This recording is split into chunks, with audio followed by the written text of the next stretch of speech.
Journal of Discourses. Volume 1. Discourse 7. Liberty and Persecution, Conduct of the U.S. Government, etc. By George A. Smith. My friends, it is with a heart lifted up in gratitude to Him who reigns above, for the privilege of rising before you to express my feelings, and of beholding so many persons happily situated in the enjoyment of civil and religious liberty, that I have the privilege this day, in the company of the thousands that surround me, of rejoicing in the celebration of the 24th of July, it being the first day for 17 years since the organization of the Church of Jesus Christ of Latter-day Saints, that they could lie down to rest in perfect peace, without being disturbed by the cruel hand of persecution. Yes, my friends, after 17 years of cruel, bloody persecution, inflicted in the most ruthless and savage manner upon the people of the Church of Latter-day Saints, they, a few pioneers, 143 in number, had at last the privilege, on the 24th of July, 1847, of lying down in this secluded valley, in this desolate and mountain country, of establishing institutions that ensure freedom to all, liberty to every person, the liberty of conscience, as well as every privilege which can be desired by any citizens of this earth. As I walked with the procession from the habitation of the President to this place, with heart and eyes filled with weeping, I saw the beauty and the glory of the liberty and the happiness that surrounded us. My mind was caught back in an instant to the days of bloody persecution. Joseph was not there, Hiram was not there, David, Patton, was not there in the procession. Where are they? Sleeping in the silent tomb. They were murdered, cruelly murdered, in violation of all law, and every principle of justice, cruelly murdered for their religion, and we survive their ashes that are mingling with the dust, after being sacrificed, after, as martyrs, sealing their testimony, we are even permitted to live, and enjoy 5 years of our lives where no man has power to murder, or to rob, or to burn our houses, or destroy our property, or ravish our women, or kill our children. No man has the power to do it without justice overtaking him. The history of our persecutions is unparalleled in the history of past ages. To be sure, persecutions have existed in countries where religion was established by law, and where any other religion than the one established was decreed by law to be heretical, and its votaries doomed to persecution and the flames. But in the countries where we suffered our persecution, there is a good government, there are good institutions that are calculated to protect every person in the enjoyment of every right that is dear to man. The persecutions we have suffered were in violation of every good institution, of every wholesome law, of every institution and constitution which exist in the countries where they have been inflicted. And what is more singular, out of the hundreds of murders which have been committed upon men, women, and children, in the most barbarous, ruthless, and reckless manner, not one murderer has ever been brought to justice, not a single man who has shed the blood of a Latter-day Saint has ever been punished or brought to justice, but they are permitted to run at large, in the face and eyes of every officer of government, who are directly concerned to preserve the laws, and see them faithfully executed. The history of no country on the earth affords a parallel to this. It cannot be found, that is, such a wholesale murder, robbery, house burning, butchering of men, women, and children, and, finally, the wholesale banishment of tens of thousands of souls from their homes and country. This has actually been effected in violation of the laws and regulations of the country where it occurred, and not one person has ever been punished for these crimes. I challenge the world to produce the record upon the face of the earth that shows, in all these murders, cold-blooded butcheries, house burnings, and wholesale robberies, that a single person has suffered the just penalty of the law, that a solitary criminal was punished, that any of the unprincipled savages who were guilty of these high-handed depredations were ever brought to justice. Ought we not, then, to rejoice that there is a spot upon the footstool of God, where law is respected, where the Constitution for which our fathers bled is revered, where the people who dwell here can enjoy liberty, and worship God in 3 or in 20 different ways, and no man be permitted to plague his head about it? I rejoice that this is the case, and when I reflect upon the scenes we have passed through, and realize our present prosperity, my heart is filled with joy. I have looked upon scenes that are calculated to stir up the stoutest heart, without shedding a tear, but I cannot look upon the procession of this day, and consider the blessings that now surround this people, without shedding tears of gratitude, that God has so kindly delivered us out of all our distresses, and given to us our liberty.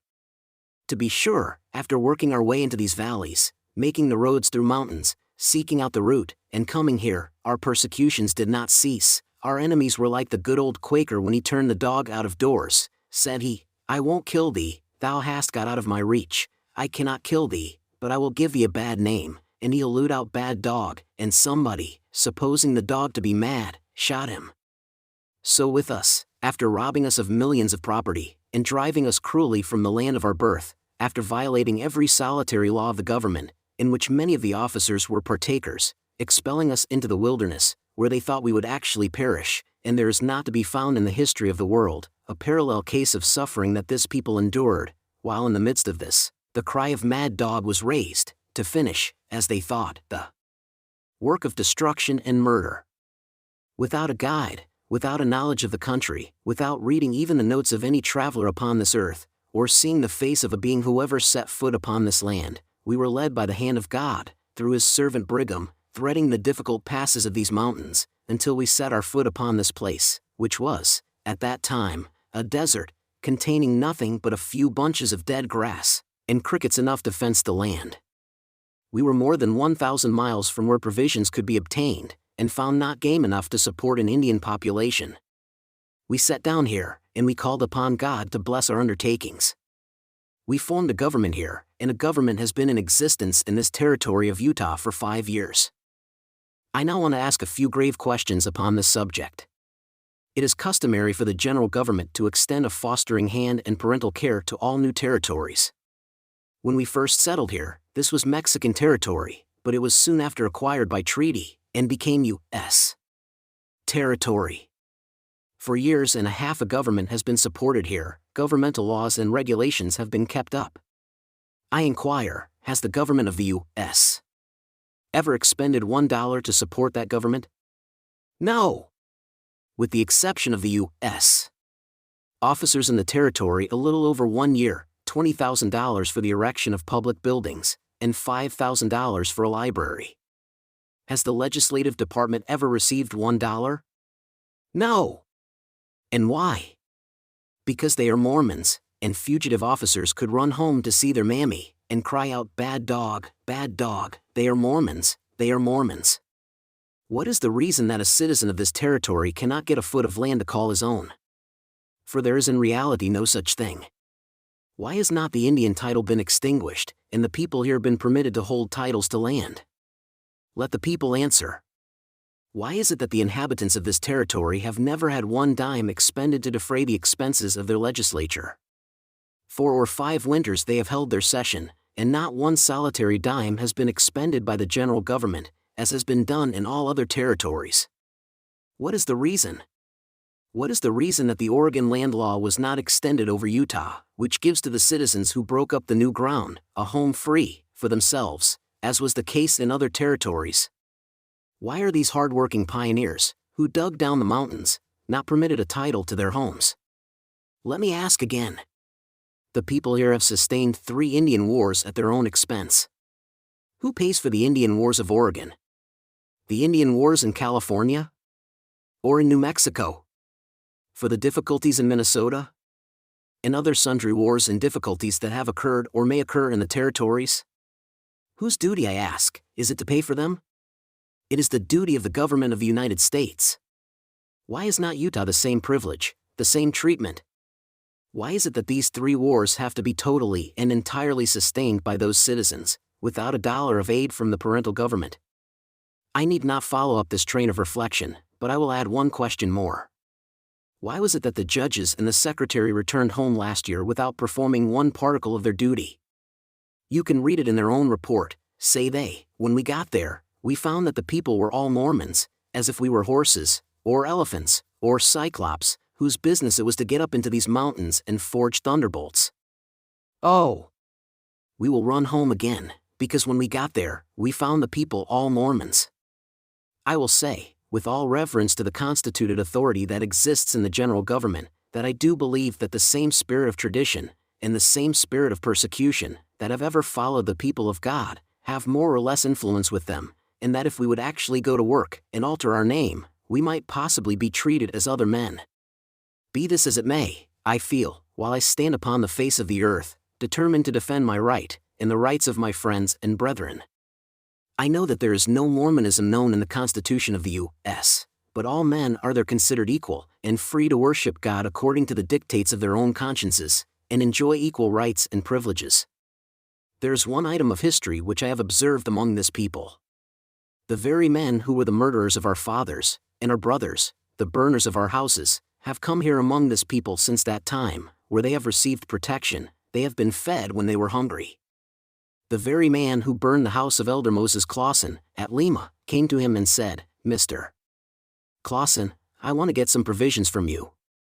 Now, these very persecutors knew that our religion was true, and that we were men of sterling integrity, or else they never would have thrown themselves in our way, and called upon us for aid afterwards, and I am proud to say, that kind aid and assistance on their journey to the gold mines, have been extended to hundreds of these robbers, and thus coals of fire have been heaped upon their heads, but their skulls were so thick, it never burned many of them a bit.